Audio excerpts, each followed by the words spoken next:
സുഹൃത്തുക്കളെ, ഒരു സഹോദരിയുടെ ഒരു വീഡിയോ കാണാനിടെ വളരെ വേദന തോന്നിപ്പോയിട്ടോ. ഇങ്ങനെയൊന്നും ആർക്കും സംഭവിക്കാതിരിക്കട്ടെ. ഇതൊക്കെ മനഃപൂർവ്വം വരുത്തി വെച്ചാണ്. നമ്മൾ ഇഷ്ടപ്പെടുന്ന നമ്മളെ കുടുംബം, നമ്മളെ ഉമ്മ, നമ്മളെ ഉപ്പ ഇവരൊക്കെ ധിക്കരിച്ച് കണ്ടവന്റെ കൂടെ ഒരു ചെറിയ നിമിഷത്തിന് വേണ്ടി, ഒരു ചെറിയ സുഖത്തിന് വേണ്ടി ഇറങ്ങിപ്പോകുമ്പോൾ പിന്നീട് സംഭവിക്കുന്ന ദുരന്തങ്ങൾ എന്താ എന്നുള്ളത് ഈ വീഡിയോ നമുക്ക് പറഞ്ഞു തരും. ഇവിടെ ഈ സഹോദരിയുടെ അടുത്ത് ഒരു വ്ളോഗർ എന്നതാണ്. ആ വ്ളോഗർ ഒരു ഗെയിമുമായിട്ട് ചെന്നതാ. അപ്പൊ അതിൽ നിന്നൊരു നമ്പർ എടുക്കാൻ ആവശ്യപ്പെടുകയാണ്. അപ്പൊ സഹോദരി പറയും, എനിക്കതൊന്നും ആവശ്യമില്ല, എന്റെ കുട്ടികള് ഭക്ഷണം കഴിച്ചിട്ട് നേരം പോലെ ദിവസങ്ങളായിട്ടുണ്ട്, നിങ്ങൾ എന്തെങ്കിലും തരൂ, സഹായിക്കൂ എന്നാണ് സഹോദരി പറയുന്നത്. ഇത് കണ്ടപ്പോൾ വളരെയധികം വേദന തോന്നിയിട്ടാണ്. നിങ്ങളൊന്ന് കാണിയത്. കഴിച്ചിട്ടില്ലേ ചേച്ചി? എന്തിനു കഴിച്ച? ഷജിമി. എന്താ കഴിക്കാത്ത? ആക്സിഡന്റ് ആയി ജോലിക്കൊന്നും പോകാൻ പറ്റാത്ത അവസ്ഥയിലാണ്. വീട്ടിന്റെ റെന്റ് കൊടുക്കാൻ പറ്റാത്ത അവസ്ഥയിലാണ്. വീട്ടിൽ ഓണർ എന്നെ വീട്ടിൽ നിന്ന് ഇറങ്ങാൻ പറഞ്ഞിട്ടുണ്ട്. അച്ഛൻ ഇല്ല, ഉപേക്ഷിച്ച് പോയത്. നിങ്ങൾ മൂന്നുപേരും ഒന്നും കഴിച്ചിട്ടില്ലേ? അല്ല, വീട്ടിൽ അരി അങ്ങനെയൊന്നുമില്ല?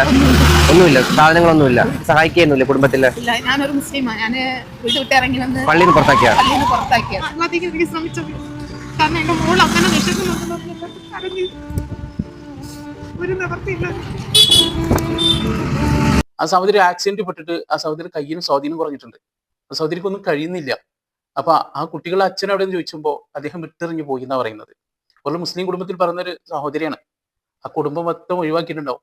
ഇനി എന്ത് ചെയ്യുമെന്നറിയാത്ത വല്ലാത്തൊരു അവസ്ഥയിലാണ് ആ സഹോദരി ഉള്ളത്. ആ സഹോദരിക്ക് വീട്ടിലേക്ക് ആവശ്യമായ കാര്യങ്ങളൊക്കെ ഈ വ്ളോഗർ തന്നെ ചെയ്തു കൊടുത്തിട്ടോ. അതൊക്കെ പിന്നീട് ആ വ്ളോഗറോട് ആ സഹോദരി പറയുന്ന ഒരു കാര്യമുണ്ട്. ഒരു 5000 റുപ്യ കട ആവശ്യപ്പെട്ടുകൊണ്ട് ഒരാളെടുത്ത് പോയൊരു അനുഭവം പറയുന്നുണ്ട്. അതൊന്ന് കേട്ടോക്കെ നിങ്ങള്. 5000 ചോദിച്ചപ്പോഴത്തേക്ക് എന്നോടൊപ്പം വരോ ഒരു രാത്രിത്തേക്കെന്ന് ചോദിച്ചെന്നു. 5000 രൂപ കടം ചോദിച്ചപ്പോൾ ഒരാൾ പറഞ്ഞതത്രേ, നീ എന്റെ കൂടെ വാ ഒരു ദിവസം രാത്രി എന്നുള്ളത്. അങ്ങനെ രക്ഷ കണ്ടെത്തുന്ന എത്ര പേരുണ്ടാവും അല്ലെ? എത്ര സഹോദരിമാരുണ്ടാവും? ഇങ്ങനെയൊക്കെ എത്തിപ്പെടുമ്പോൾ പിന്നെ ആ മേഖലയിൽ അഭയം തേടുന്ന എത്ര പേരുണ്ടാവും?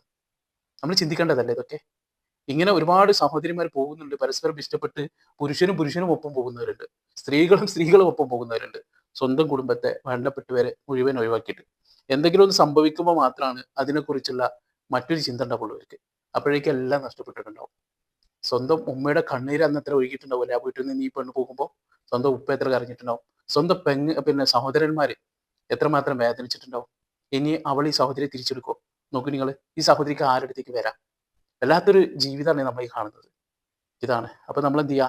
നമ്മളെ കൂടെ ചേർത്ത് നിർത്തിയ നമ്മുടെ മാതാപിതാക്കള്, നമ്മുടെ സഹോദരന്മാര്, ഇവരെ വേദനപ്പെടുത്തി നമ്മൾ ഒരിക്കലും മറ്റൊരു ജീവിതം തിരഞ്ഞെടുക്കരുത്. അത് മാത്രമാണ് പറയാനുള്ളത് എനിക്ക്.